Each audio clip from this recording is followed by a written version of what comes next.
El Callejón de las Manitas. Leyenda de San Luis Potosí. Por allá, por aquellos lejanos años de 1780, llegó a esta muy noble y leal ciudad un sacerdote que, tal vez enterado de lo benigno del clima, de la bondad de la gente, del auge de sus minas y de tanto y tanto como se decía de aquí, porque esta tierra, desde su fundación allá cuando Fray Diego de la Magdalena la bautizó con el nombre de San Luis, en memoria de su buen amado rey de Francia, había gozado y goza de buena fama y señalado prestigio como una ciudad de grandes posibilidades, de cuantiosos bienes y en sus minerales y sobre todo de la piedad y cristianas maneras de su gente. En verdad, esta fama ha sido conquistada sin esfuerzo, sin prisa y sin desearlo siquiera, sino simple y sencillamente porque la gente de esta noble tierra es eso, noble. Y tal vez el cura de Marras fue atraído por esas circunstancias y llegó para radicarse ahí. Al clérigo le fue fácil encontrar colocación como maestro en uno de los mejores colegios de aquel entonces, y aunque se le proporcionaba la manera de vivir en el mismo, y de hecho aceptó vivir ahí, aún así alquiló una casa en uno de los barrios más desolados de la ciudad, como era el de la Alfalfa. Un buen día dejó el colegio, donde impartía latín y entre otras materias. Salió con rumbo desconocido y regresó tiempo después solo para ser asesinado. Se dice que por sus mismos acompañantes, dos mozos que él mismo había invitado a su recorrido. Sucedió de la siguiente manera, aunque podríamos contar 3 o 4 formas de cómo ocurrieron los hechos. Al efectuar el sacerdote su recorrido por los pueblos cercanos, reunió algunos dineros que traía consigo destinados en una pequeña parte a comprarse algunas cosas que necesitaba, y la mayor parte a socorrer a los pobres más indigentes. Casi todos sus honorarios los gastaba en ellos. Luego de su arribo a la ciudad se dirigió a su casa, situada en el antiguo callejón del barrio de la Alfalfa. Una vez instalado ahí, dejó que sus ayudantes cumplieran con su obligación: desencillar los caballos, desaparejar las mulas y llevar a los animales al pesebre. Los dos mozalbetes ejecutaron sus labores con toda calma y después fueron a tomar sus alimentos.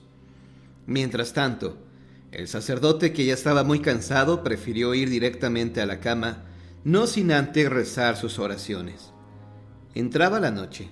En aquella época no había luz eléctrica, sino unos cuantos faroles con mechones de brea y trementina, muy distantes unos de otros. Tampoco había clubs nocturnos, ni cines, ni teatros, solamente una que otra tertulia ocasional. Algún sarao en una zona determinada, pero a ninguna de estas partes irían los jóvenes acompañantes del padre, pues eran menores de edad. Frisaban entre los 16 y 18 años. Además era gente humilde e ignorante. Así que regresaron a la casa.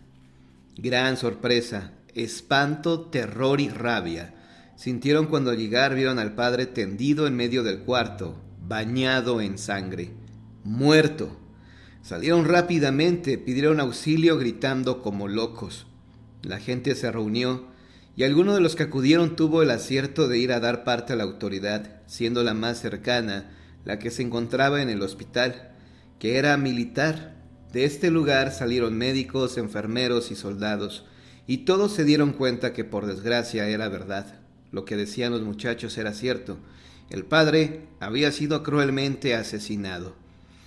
Las autoridades se abocaron desde luego al esclarecimiento de aquel hecho. Buscaron y rebuscaron en todos los alrededores de la ciudad y en los contornos de la región. Se detuvieron algunos sospechosos, pero todos fueron liberados. Los muchachos acompañantes del padre ayudaron a la búsqueda de los asesinos, pero no hubo éxito.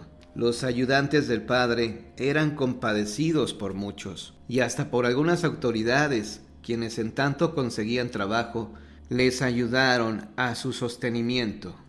Un miembro de la autoridad jurídica, quien siempre sospechó de los dos muchachos, pidió que se les internara en el hospital militar, en calidad de presos. Ordenó luego que se pusieran en cuartos separados e incomunicados, sujetándolos a intensos interrogatorios. Por fin logró que se inculparan mutuamente, y uno de ellos dijo que su primo, que era el más grande de los dos, era el que había asesinado al padre y que ambos ocultaron el producto del robo, que consistía en unas cuantas monedas. Las autoridades y los reos se trasladaron al sitio de los hechos, donde fueron encontradas las monedas, así como el cuerpo del delito, que fue un puñal. Aseguraban los jóvenes que no fue el robo el móvil del crimen, sino vengarse por el mal trato que les daba el sacerdote. Sea esto lo que fuere, el caso es que se aclaró que ellos eran los asesinos y tras de seguirles proceso, fueron sentenciados a la horca y a cortarles las manos. El juicio, interrumpido varias veces por los recursos a que apelaron los defensores, duró 5 años. Al término se confirmó la sentencia de muerte y el de cortar a los cuerpos las manos para exhibirlas en el lugar del crimen. Las manos criminales se colgaron en el muro exterior de la sombría casa del callejón, que nunca después fue ocupada por nadie. Al largo callejón solitario y triste por el día y fúnebre y tenebroso por la noche, desde entonces se le llamó el Callejón de las Manitas. Cuando la gente tenía que pasar por este callejón, empezaba a rezar y no cesaba de hacerlo hasta que salían de él. Por fin alguien descolgó las manos de aquel sitio, pero pasados unos días volvían a estar colgadas. Así fue en forma sucesiva durante mucho tiempo, hasta que se reformó el barrio y el callejón fue atravesado por una calle ancha. Sin embargo, en ese mismo lugar, donde estuvo la casa lúgubre, en algunas noches del mes de noviembre, todavía se ven flotar en el espacio unas manos esqueléticas que buscan acomodo en algún sitio. También se aparece un sacerdote menudito, esmirriado, de sotana rabona, que cruza la calle y se pierde al voltear la esquina.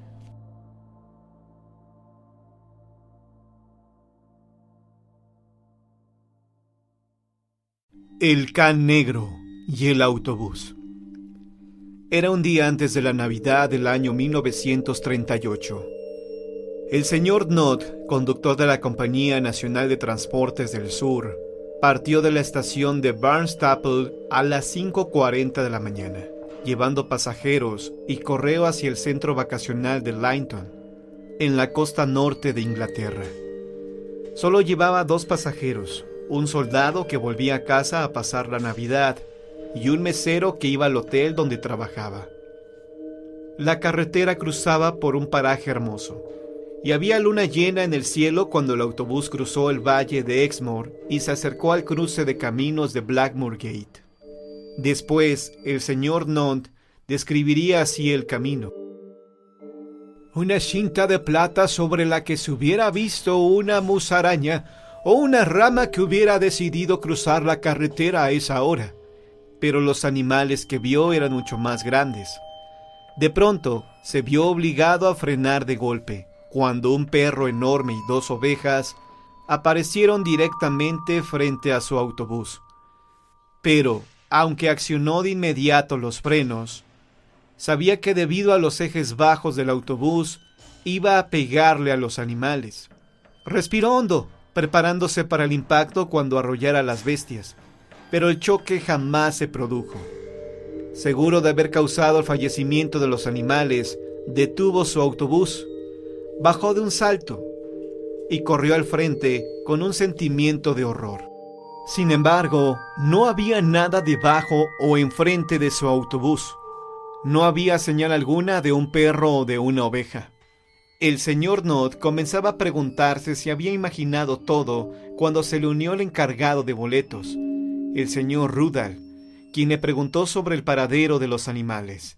Más tarde el señor Nod afirmaría: «Me dio mucho gusto que mi compañero de trabajo también hubiera visto a las bestias». Entonces dieron la vuelta al autobús, y ahí, de pie sobre el camino, su figura recortada contra la enorme luna llena, estaba el soldado, quien exclamó asombrado: «¡No hay nada aquí!». El mesero, quien no había bajado del autobús, también había visto a las bestias. Eran 4, pues los hombres que habían visto a los animales sobre la carretera. ¿Pero qué fue exactamente lo que vieron? ¿Una aparición espectral? ¿Los 4 hombres tuvieron una alucinación colectiva? No parece lógico. Si 4 personas diferentes vieron a los animales, es que vieron algo. Después, en un informe, el señor Knott escribió: «No había manera de que las ovejas y el perro hubieran podido escapar, y lo único que pensaba en aquel momento era que debía haber aplastado horriblemente al perro, mas el animal no estaba ahí. Esto que describo es una historia verdadera, la cual sin embargo no tengo explicación, pero cuando se le he relatado a algunas personas, me han sugerido que debí encontrarme con uno de los famosos fantasmas de los perros negros de Devon». Hay que mencionar que el perro espectral avistado aquel día antes de Navidad tenía cabeza, porque en Devon también se han visto cientos de veces perros fantasmas sin cabeza. Un relato especialmente macabro es el de una señora que despertó por la noche al escuchar la respiración de un perro, que al parecer estaba junto a su cama. Valerosamente la mujer extendió el brazo y comenzó a acariciar su pelambre. Pensó que el perro era una de las mascotas de la casa, y siguió acariciando al can, hasta que su mano llegó al cuello y a la cabeza, solo que el perro no tenía cabeza.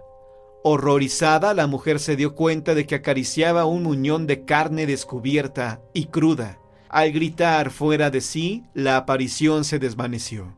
En 1976, durante el verano, el diario londinense Telegraph informó sobre el caso de un albañil que vivía frente a la residencia campestre de la princesa Ana y el capitán Mark Phillips. El hombre aseguraba haber visto a un perro sin cabeza en 4 ocasiones. «Es un gran perro negro, sin cabeza, que de pronto se aparece y se le repega a uno. He vivido aquí durante 55 años y le aseguro que no miento.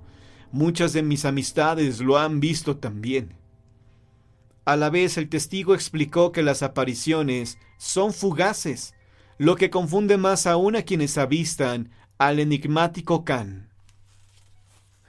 Un caso en el que seguramente hubo una gran confusión ocurrió en 1945, cuando un campesino fue hallado sin vida cerca de Stratford-on-Avon, clavado a la tierra con su propio tridente y con cortaduras hechas con la hoz con la que podaba las cercas.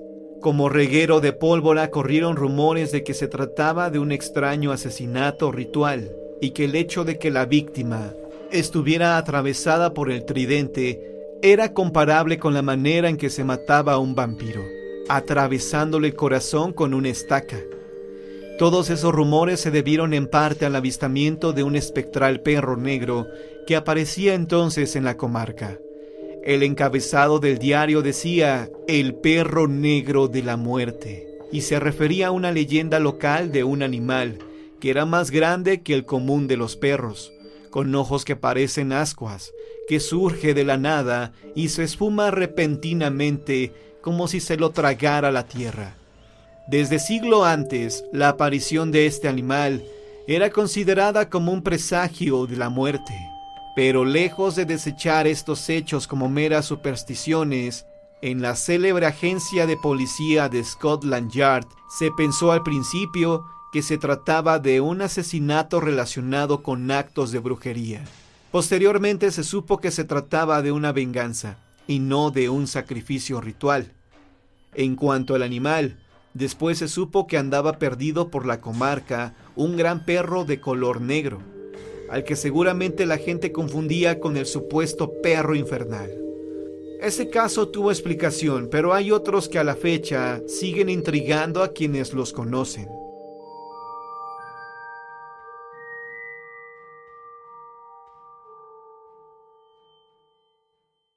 El espectro de la dama. La historia del fantasma en la zona pediátrica del Hospital General de Tuxtla Gutiérrez ha recobrado gran popularidad debido a los últimos testimonios. La noticia de su aparición tuvo alarde gracias a los medios locales que indiscretamente publicaron las diversas murmuraciones que daban los trabajadores del lugar. Dicha noticia provocó entre la población actitudes completamente diferentes, aunque para la mayoría no fue más que un simple asombro.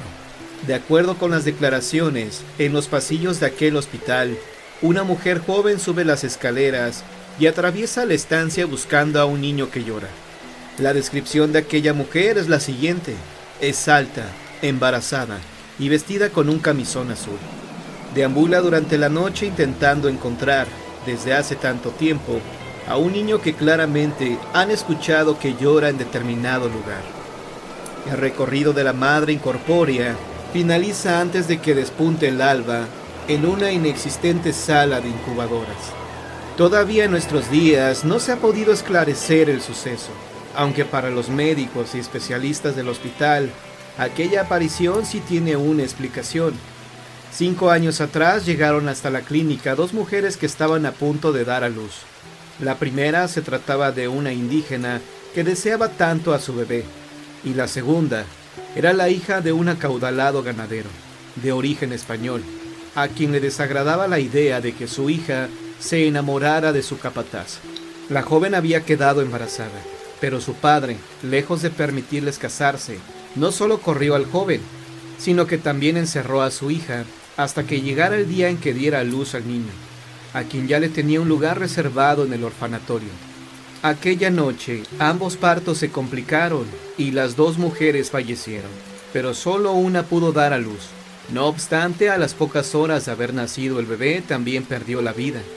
La mujer era joven y aquel era su primer hijo, en el que había puesto toda la ilusión del mundo, ya que era el único fruto de su verdadero amor. Todas aquellas versiones pudieron concretarse cuando Antonio, el viejo guardia del hospital, relató su encuentro con la mujer. Hacía unas semanas que había escuchado hablar del tema, pero no le di importancia. Pero esa noche en especial el ambiente se tornó frío, más de lo normal. Entre otras cosas, mi función consistía en ir cerrando las ventanas de las oficinas y comprobar que ningún doctor hubiera dejado alguna luz encendida antes de abandonar el recinto. Tenía la costumbre de hacer la ronda a oscuras, tan solo alumbrándome con una linterna. En esos momentos pude notar claramente cómo el fax se encendió solo. Mi reacción fue simplemente apagarlo. Fue entonces cuando, paseando por la 3ª planta, y aún a oscuras, sentí como si algo se me echara encima. Una especie de sensación, una fuerza o algo así, pero sólido. Al parecer aquella sensación no se conformó con pasar sobre de él, por lo que al parecer repitió lo mismo 2 veces más. Asustado por la experiencia, decidió bajar inmediatamente donde hubiera luz, a la última planta, e intentó tranquilizarse buscando una explicación que justificara su extraña vivencia. En el momento escuchó claramente cómo el ascensor, que se hallaba en un piso superior, se ponía en marcha y paraba, para su asombro, en la sala de recepción, donde él se hallaba. Se abrían y cerraban las puertas sin explicación alguna. Entonces decidió salir y quedarse en la puerta hasta que amaneciera y se le relevara de su turno, eso sí, sin abandonar su puesto. La noche siguiente no fue mucho mejor. Sacando fuerzas de cualquier parte, volvió a enfrentarse a su situación. Sucedieron entonces otros pequeños sucesos. Procuró hacer la ronda, en esta ocasión con todas las luces encendidas, y antes de que el jefe de mantenimiento y los de limpieza se marcharan. Él empezó a oír una especie de golpes que provenían de lo que supuso era la 3ª o 4ª planta. Según cuenta, los golpes eran fuertes y como intencionados. Parecían reclamar su atención, pero con el miedo, y sabiendo que debía permanecer ahí hasta el amanecer, decidió sumergirse en la lectura de un libro y procurar olvidarse del asunto, no sin echar de vez en cuando tímidos vistazos hacia el ascensor. Aquella noche pensaba en llamar a un compañero para que se quedara un rato con él, y sabía muy bien que contaba con escasos 20 minutos para decidir quién sería, ya que los de intendencia estaban a punto de retirarse, y solo quedarían las contadas enfermeras que no hacían más que permanecer en los cuartos. Nunca se imaginó que aquella noche tendría la visión más horrible de su vida. Cuando todos se marcharon, él ya había realizado su ronda. Cuando nuevamente se volvieron a producir los ya conocidos golpes, pero esta vez acompañados de lo que parecían ser llantos de niño. Su miedo ya fue considerable, pero no tanto como cuando vio deslizarse por las escaleras, momentos después, lo que parecía una sombra que se dirigía hacia él. Tenía el aspecto de una nube muy concentrada, pero el impacto fue tal cuando pudo mirar en aquella figura un rostro conocido. Se trataba ni más ni menos que de la hija del acaudalado ganadero, quien había fallecido 5 años atrás. Recuerda que se quedó paralizado y aquella mujer no le dijo absolutamente nada, pero jura que en realidad se trataba de aquella mujer. Días más tarde hicieron todo lo posible para que no se revelara la historia del guardia, hasta que cierta noche todo se concretó con la versión que le dio Mauricio a Antonio, la última persona que lo vio con vida. Mauricio se trataba de aquel capataz a quien el ganadero había corrido al enterarse de la relación que sostuvo con su hija. Nadie se percató de quién era él. Solo sabían que era un forastero que había llegado al pueblo en busca de algo. Pero como era normal al cruzar los montes, una víbora lo mordió dejándolo inconsciente, hasta que unos campesinos lo llevaron casi sin vida al hospital. Daban las 10 de la noche, cuando Mauricio presentaba un diagnóstico de estable. Todas las oficinas del hospital ya estaban cerradas y solo quedaba el personal nocturno. Momento más tarde escuchó claramente unos pasos, pero se tranquilizó al mirar que se trataba del guardia, quien alumbraba con una vieja linterna. Mauricio sintió fuertes deseos de ir al baño, por lo que sin más se puso de pie como pudo. Pronto se desvió de su objetivo. Caminó lentamente por el pasillo, curioso por los pasos incesantes que se escuchaban, pero lo que más le inquietaba era la forma de llorar de aquel bebé. ¿Que no habrá quien lo atienda?, pensó. Entró a uno de los cuartos contiguos, en donde sin motivo aparente, uno de los ventiladores generales, de los que se hallaban empotrados en el techo, se puso a funcionar. En aquel instante no le dio mayor importancia, pues supuso que eran de los que se ponían en marcha automáticamente cada cierto tiempo. Pero más tarde se enteró que debían ser conectados desde calderas y que se conectaban todos a la vez. En esos instantes volvió a escuchar el llanto del pequeño, pero ahora provenientes del piso de arriba, por lo que no pudo subir. Justo en esos momentos entró el guardia visiblemente alarmado. ¿Escuchó?, le preguntó a Mauricio. El joven no quiso darle razón y volvió su mirada hacia el piso, pero antes de que pudiera pensar en algo, el guardia le aconsejó que escuchara lo que escuchara, no siguiera los llantos del bebé, ya que se trataba de un fantasma que deambulaba por el hospital. Mauricio, quien además se caracterizaba por ser inquieto, pensó 2 veces en burlarse de aquel hombre, ya que su rostro le insinuaba que decía la verdad. Ambos regresaron a la habitación del joven y fue ahí donde el guardia le contó la historia, asegurando que él había visto el rostro de la mujer, quien se trataba de la hija del ganadero, quien había fallecido en el parto 5 años atrás. Al escuchar estas palabras, el joven lloró sin consuelo, confesando que él era el padre de aquel niño. El guardia confiesa que todo esto le dio bastante miedo, y que probablemente la mujer se le manifestara al joven, por lo que sin pensarlo 2 veces, se retiró de aquel cuarto. El viejo Antonio fue el único sorprendido al llegar la mañana, ya que encontraron el cuerpo de Mauricio sin vida, hecho que no pareció más trascendente, ya que el joven había estado a punto de fallecer debido a la mordedura de la serpiente. Don Antonio miró fijamente el cuerpo del joven, quien visiblemente mostraba rastros de que su pierna quedó totalmente paralizada. Cuando le confesó al doctor encargado el haber hablado con el muchacho por la noche, justo en el momento en que se escucharon los llantos del niño, el médico se sorprendió diciendo que necesitaba unas vacaciones, ya que no era posible que hubiera hablado con él, debido a que según los reportes clínicos había fallecido cerca de las 10 de la noche, situación que dejó enmudecido al viejo.